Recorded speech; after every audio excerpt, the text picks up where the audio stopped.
of Proverbs, and this particular passage is very interesting because you look at Proverbs 25:1. It starts out, "These are also the Proverbs of Solomon, which the men of Hezekiah, king of Judah, copied out." So we have the collection of Proverbs that Solomon wrote. God had Solomon write down, and so we see that this is a collection, a particular collection that was specially compiled later on. How much later on? Well, Solomon. Hezekiah, and I figured this out. Hezekiah was Solomon's 7th great-grandson, if that makes sense. So you have Solomon's son, his grandson, and then a great-grandson, and then 6 more greats. So you got all that. So 7 and 2, and that's so that'd be 9 generations, if I figured it right. Son, grandson, great-grandson, great-great, and going on from there. And eventually getting to Hezekiah. So this is a long period of time we're looking at, and Solomon's been dead and gone for a good long while.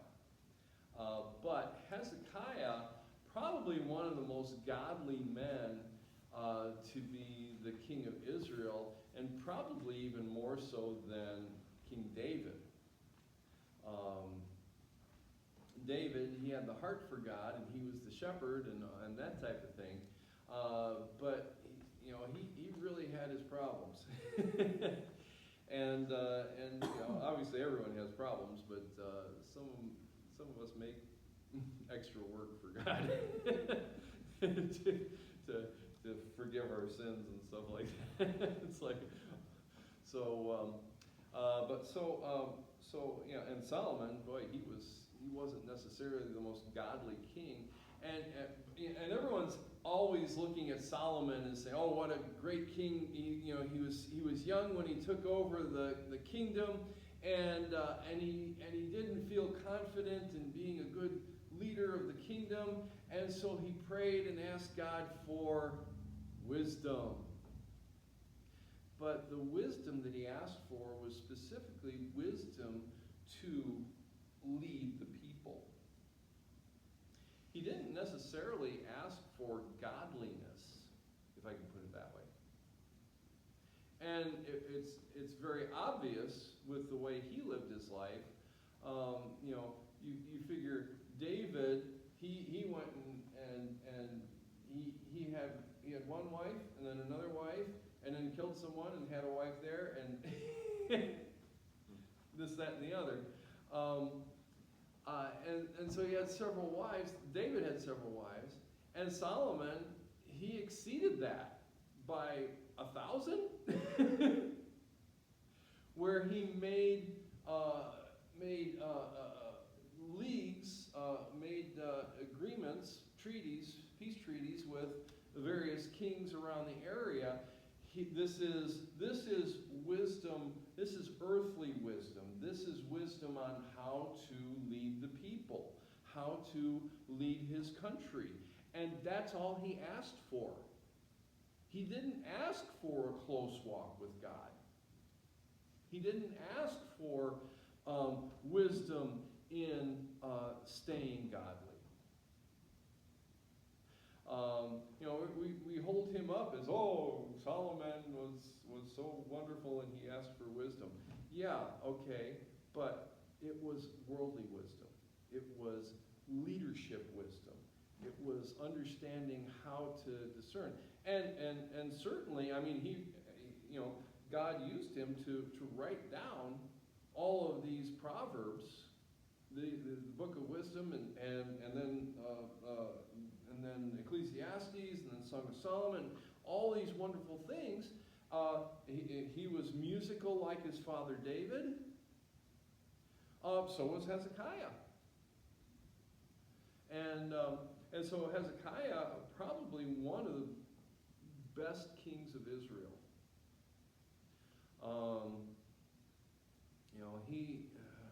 One of the things that sticks in my mind when I think of Hezekiah is how he broke in pieces the brass serpent that they made way back when the people of Israel were coming out of Egypt, and they were complaining about the manna. What is this? We're tired of this bread that you gave us. And I got a whole message on that one, so I'm not going to go that direction. And it got to a point where that brass snake on a pole was still around by the time Hezekiah came as king. And what does he do? He breaks it in pieces. What does he say? It's Nehushtan. It's a hunk of junk. What are you doing worshiping that thing? You should be worshiping the God who told you to set the thing up. So Hezekiah, he had a real thirst for God, a relationship with God, a real relationship with God, better than many of his predecessors, and probably many of his followers as well. So here Hezekiah comes along, many great grandsons later, and he grabs a whole bunch of proverbs that King Solomon had written, and puts them together combines them into a handbook on how to be king. And that's what we're looking at here in Proverbs 25. How to be the right kind of ruler. I guess that could be the best title for this chapter. How to be the right kind of ruler. Hezekiah, right off, it says, these are the Proverbs of Solomon, which the men of Hezekiah, king of Judah, copied out. Boom. There's the preface to it. And it's telling us that Hezekiah made sure to copy the Bible and what the Bible has to say. And he picked out a good bunch of stuff that has to do with being a king. Now, why do we have to worry about, a handbook on how to be the right kind of ruler? Well, guess what? We have a future waiting for us in heaven. If you've trusted Christ as your Savior, you know for sure you're on your way to heaven. Jesus' blood has paid for your sin personally, and you've accepted that payment, and you've trusted Him to take you home to heaven. Well, take you home to heaven means you're going to be ruling and reigning with Him. And which means ruling? That sounds like king. And so Hezekiah, the first thing he did there was he copied the Bible. And he wanted to make sure that what God has to say is what guides his life. Hezekiah had the better wisdom than King Solomon. Okay? And so Christians, we need to realize we're going to be ruling and reigning with Christ for all eternity. Wow. Yeah. That's, beyond time. I think I'm getting a little taste of it working a third shift job because I don't know what time it is. Okay. But all right. So let's go in. Let's jump into this. This is really interesting. So Hezekiah, he copied out the Bible, and the first part of this, first several verses, say 10 verses or so, This section has the idea of how a king treats people, and we start out with a listing of things here that should be associated with a king's rule. Verses 2 and 3 I kind of put together, but let's look at verse 2. It is the glory of God to conceal a thing, but the honor of kings to search out a matter. The honor of kings is to do your research on what's going on. Because if you're being called upon to make a ruling about a certain situation, you need to know the facts about the whole thing. And we need to go into a situation having our research done, knowing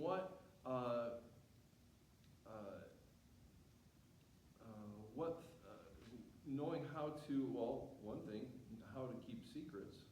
It's the glory of God to conceal a thing, but the honor of kings to search out a matter.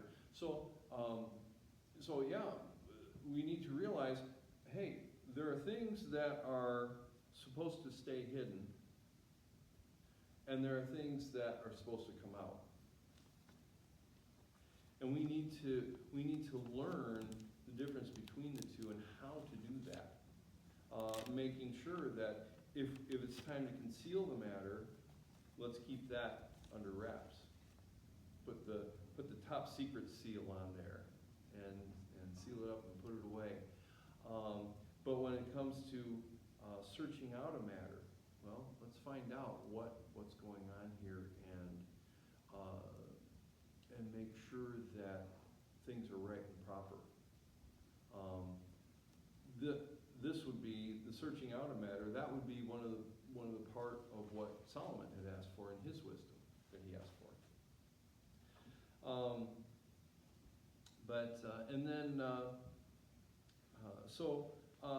Research the situation, and that's the honor of kings, is you putting in your research, and then the heart of kings is for what was that? Okay, verse 3, the heart of kings. Heaven is for height, and the earth for depth, and the heart of kings is unsearchable. So we need to have a heart that can have depth to it, that can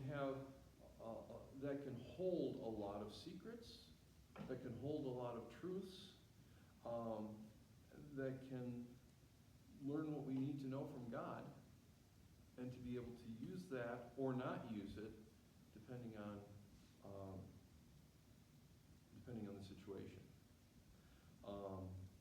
Kings are the rulers, and so research, and then being able to have that depth of I can't think of the right word. Depth of thinking the right word, but being having more to you than just what's showing. Having depth, that type of thing. The power of kings there in verse 2, the heart of kings in verse 3.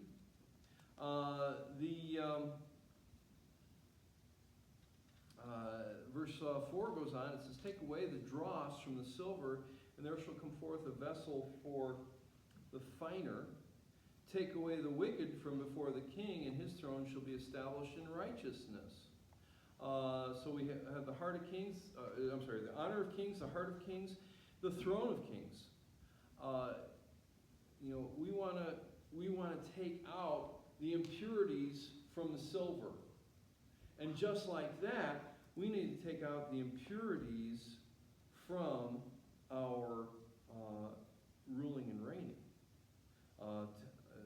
And some of those impurities have to do with, it says take away the wicked from before the king. Let's get those people who will counsel in the wrong way out of there. We have to choose the right counselors to help us in our making decisions. Of course, with Jesus, he can't go wrong. But we've got to be careful about who our counselors are. I've been reading a book entitled "The Church" by a former pastor of mine, and he was talking about how various movements of churches and associations and things like that call themselves fundamental Christians, or call themselves a church, various different shades of that. And he was talking about how several of these different groups had started, and where like some of these older Bible colleges have started, and where are the roots? Maybe like the original founder of that group or of that college. Where are the roots stemming from? And a lot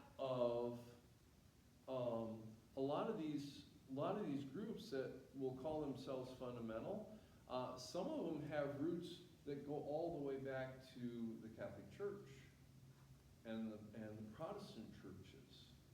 And Catholic Church, we're all big against the Catholic Church, right? But Protestant churches, they're okay, right? No. All they are is rehashed Catholicism. And then the ideas from here get passed on to people who don't really know all the issues and don't understand it.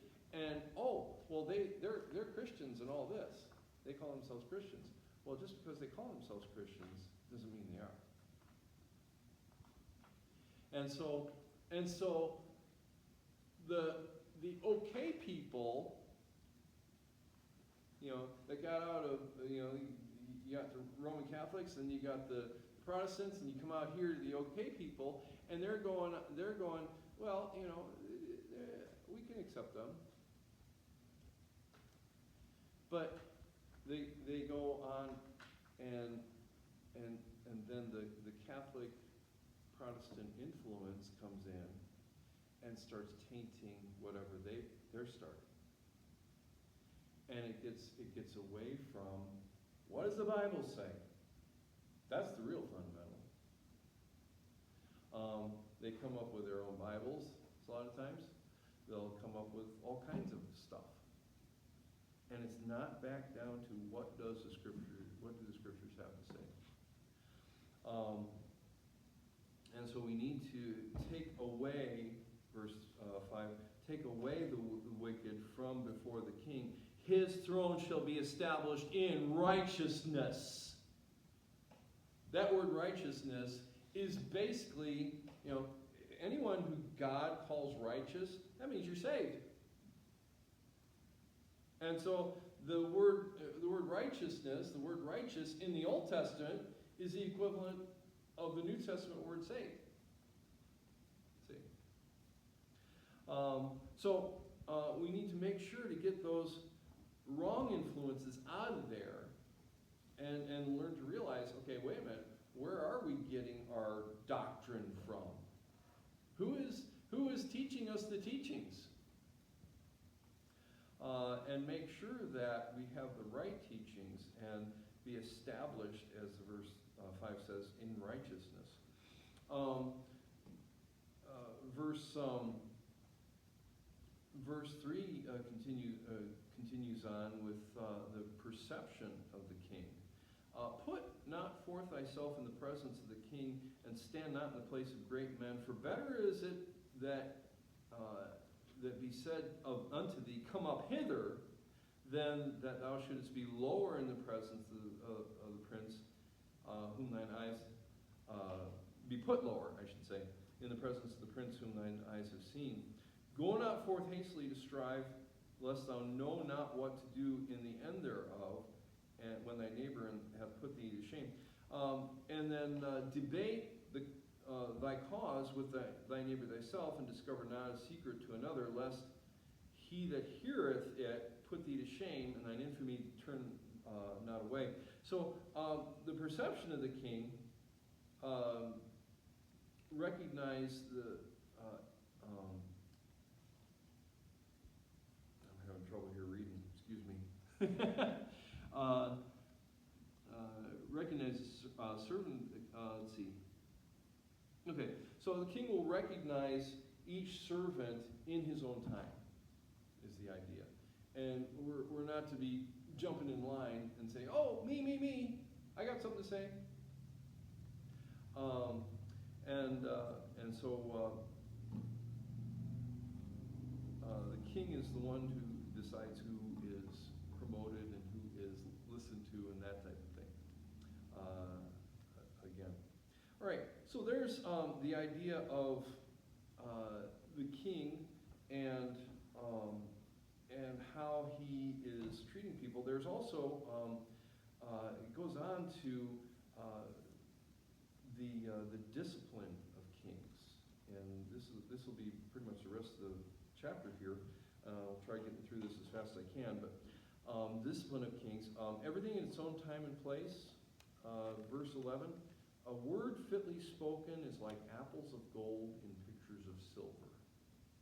And just picturing that, the idea of gold and silver and a well-designed picture made of precious metals. I mean, that's just fascinating. And also another idea, as an earring of gold and an ornament of fine gold, so is a wise reprover unto an obedient ear. So the discipline of how a king should be. Reproof is correction, and we don't like correction. And so, as a result, a leader who is going to chew out his followers better do it wisely. And so, as an earring of gold, verse 12, and an ornament of fine gold, so is a wise reprover upon an obedient ear. And also, you could add in that apples of gold and pictures of silver thing, a word fitly spoken. So saying things in a way that people can accept. You can get, a leader can chew someone out and tear them to bits. Or a leader can chew someone out and the person is readily accepting of that. And a lot of times it's the way the leader presents himself. It's the way the king presents himself. And so we can turn the hearts to rebellion against us by just being mean. Or we can turn it toward us by being loving in our reproof. A wise reprover, it says in verse 12. Verse 13, as the cold of snow in the time of harvest, so is a faithful messenger to them that send him. For he refresheth the soul of his masters. So the king is able to send trusted servants to be able to send messages. And that refreshes the master's soul. Send someone who is trustworthy on the errands, is the idea. Have people who are trustworthy with you as those who are your followers. Whoso boasteth himself, verse 14, of a false gift is like clouds and wind without rain. And then it goes on to say, by long forbearing a prince is persuaded, and a soft tongue breaketh the bone. That's interesting. The soft tongue breaketh the bone. So the whole idea there is, don't be using your words wrongly. Continues that on. Verse 18, hast thou found honey? Eat so much as is sufficient for thee, lest thou be filled therewith and vomit it. Then it goes on to say, withdraw thy foot from thy neighbor's house, lest he be weary of thee, and so hate thee. And this whole thing has to do with friendship, not too much friendship. I mean, we're not always at each other's house and all this. We're not always together at church. We've got to have some time to ourselves. We've got to have some time to our own families. Okay? We're not going to spend all our time together every day. We'll drive each other nuts. Okay? And we'll find out things that shouldn't be found out. So the whole idea here, too much honey, that's just a little too much and it'll make you sick. Okay? Too much friendship, that's a little too much. There are times where it's time to be alone. It's time to be our family and no one else. So, things like that. And that's, okay. So, then, how to be a bad ruler. Do not tell the truth when it counts. Verse 18. A man that heareth false witness against his neighbor is a maul and a sword and a sharp arrow. I'm sorry. A man that beareth false witness. I misread that. A man that beareth false witness against his neighbor. A maul, a sword, and a sharp arrow. A maul is like a big hammer. It just beats things to death. A sword, obviously, is stabbing and piercing, and a sharp arrow is that's the weapon of more. I guess you could say a coward. I guess not so much that way, but long distance weapon. Get you from a distance and mess you up. So not telling the truth when it counts. A man bearing false witness against his neighbor, maul, sword, and a sharp arrow. Ouch! You're not helping people that way. Verse 19: confidence in an unfaithful man in time of trouble is like a broken tooth and a foot out of joint. I got a couple of teeth here that need working on. I think Josh, you had some too, didn't you? But I got two down here. And the one, at Christmas time, just one side of it chipped off. Boom. The other one was a molar, and it had an old filling in it. It's probably, I was trying to think of how old it was. But, all right, so then this one started disappearing, hollowing out, kind of like that. And then the next one, the filling split in half, and that side, so I got another one like that. So I've got two caves. And it makes it interesting.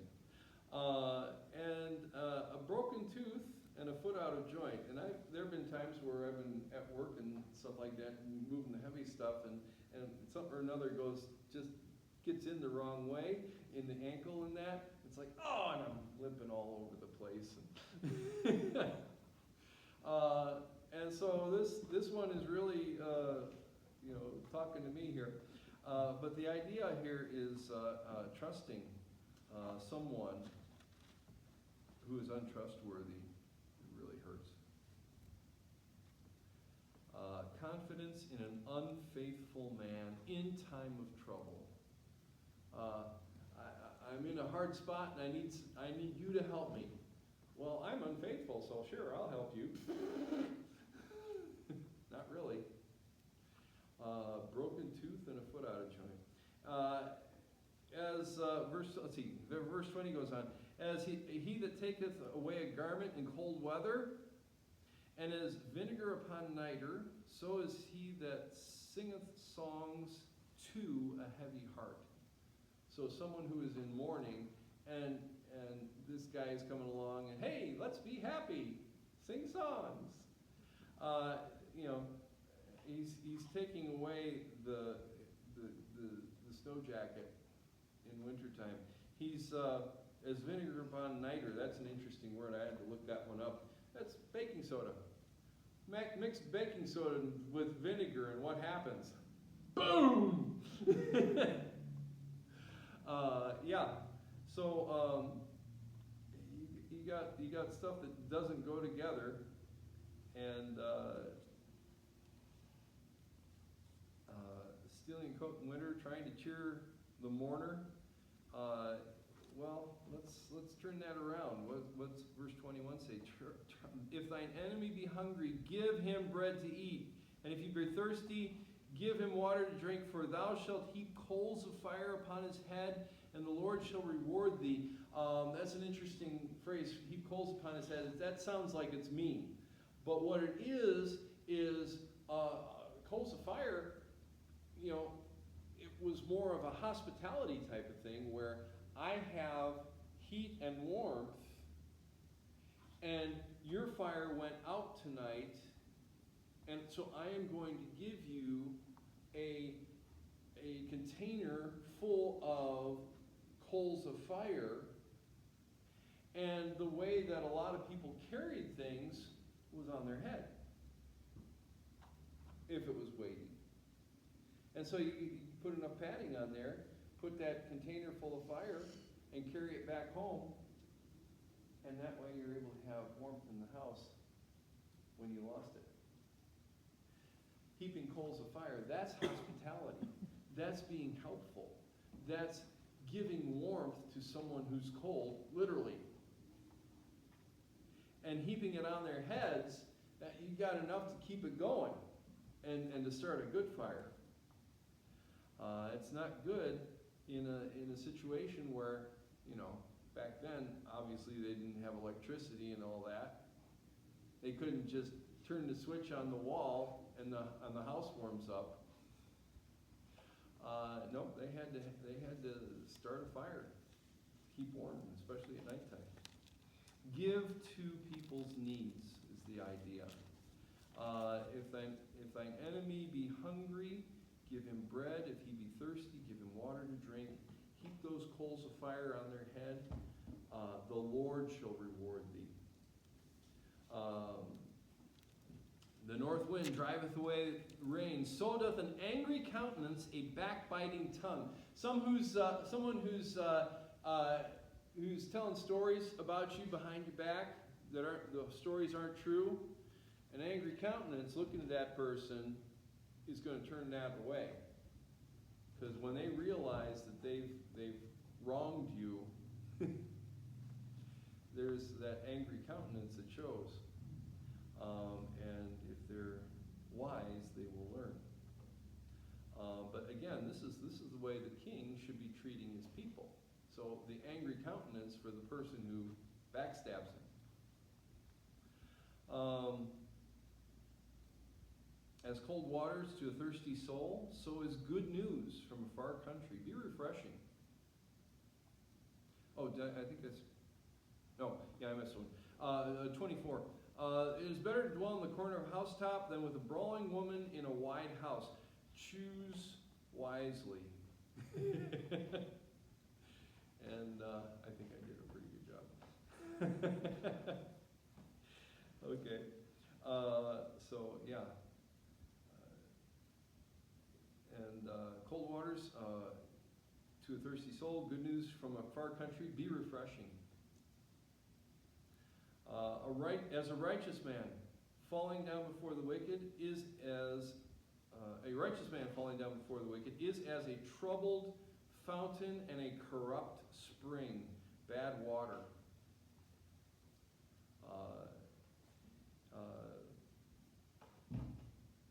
A righteous man bowing before a king who is wicked is bad water. And so, again, Hezekiah, compiling all these proverbs, gives the idea: don't be a bad king. Don't be that wicked man. Be the righteous man who the wicked bow down to. Here's honey again, verse 27. It's not good to eat much honey, for for men to search their own glory is not glory. So we had talked about honey and having too much and what happens. The same thing happens when we're seeing a person loading on the honey about how great he is. That gets you sick too. Don't sing your own praises, let others do so. That's the idea there. And last there is verse 28. He that hath no rule over his own spirit is like a city that is broken down and without walls. Being undisciplined is not a safe condition. And hopefully we learned a lot of stuff here just by that. Hezekiah, the king, compiles the manual of how to be a right kind of ruler. It's worth studying, especially because Hezekiah, being the right kind of ruler, put it together, compiled it from Solomon's writings. So let's learn from that. Learn from a man who was truly wise as a leader, as opposed to the other man who just kind of, all I'm worried about is just worldly wisdom. No, let's go beyond that. Let's go beyond that. Let's go to God's wisdom.